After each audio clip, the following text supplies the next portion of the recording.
I'm Megan, and I'm rereading the Twilight books to talk about what's fun, what's wild, and what's deeply problematic. Today we're diving into Chapter 6 of Twilight, Scary Stories, and Chapter 7 of Midnight Sun, Melody. Let's get into it. We start with Edward, who is spiraling again. He talks about his fantasies of being with Bella, and every single one ends with him drinking her blood and then feeling ashamed. So that's a very healthy foundation for their relationship. He also claims he's never felt more human in his entire existence, even when he was human, because he's never had feelings for anyone until Bella, and all it took was a girl he barely knows almost getting crushed by a van and then fainting at the sight of blood. This is a totally normal love story.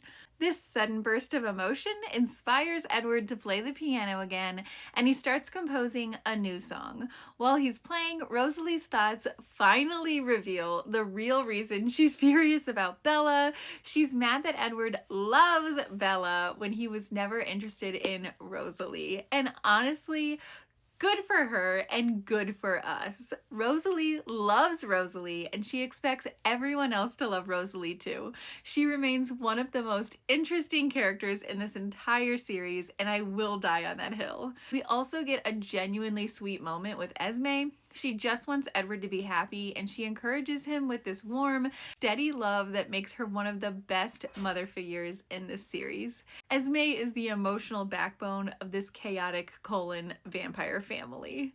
Then Alice sees Peter and Charlotte coming to visit, and Edward immediately overreacts again.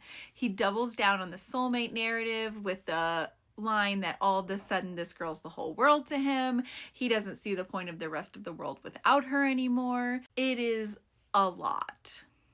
Emmett, bless him, tries to be the voice of reason. He basically says, if you won't turn Bella and she's gonna die someday and you can't touch her without wanting to kill her, maybe you should move on. Honestly, it's the smartest thing anyone has said in either Twilight or Midnight Sun so far. Edward, of course, ignores him and spends another night stalking Bella instead while she sleeps. Again, totally normal behavior. Meanwhile, Bella's Friday is terrible because Edward isn't at school. That night, she asks Charlie about Goat Rocks, where Edward is camping with Emmett, and Charlie lets her know that apparently it's full of bears and nobody camps there because it's too dangerous. Sounds good. Then Bella heads to La Push with her classmates, and we finally meet Jacob Black. He asks if she's Isabella Swan, and for some reason Bella is absolutely offended by this. Girl, that is your name. People are going to use it when they meet you.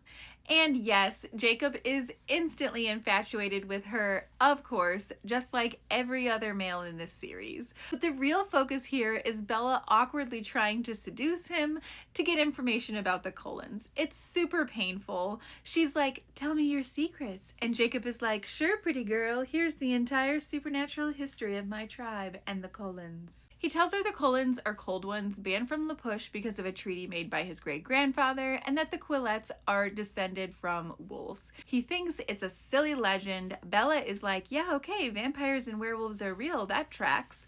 From the outside, we know Sam has been shifting for about 2 years at this point. So Jacob is just a clueless kid. He's being kept out of the loop. He doesn't know he's spilling supernatural secrets to a girl who is badly flirting with him because she likes a vampire.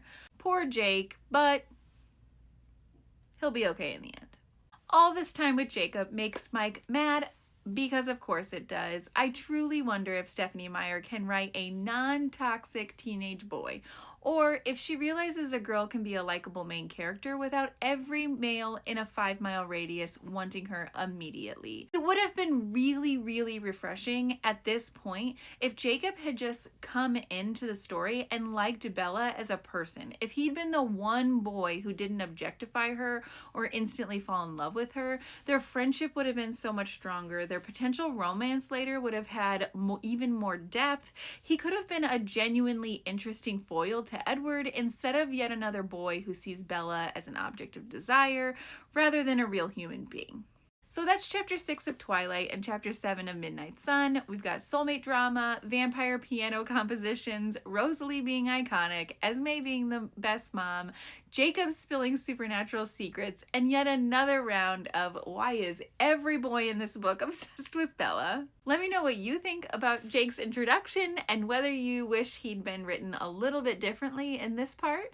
And then come back next week for our next chapter breakdown.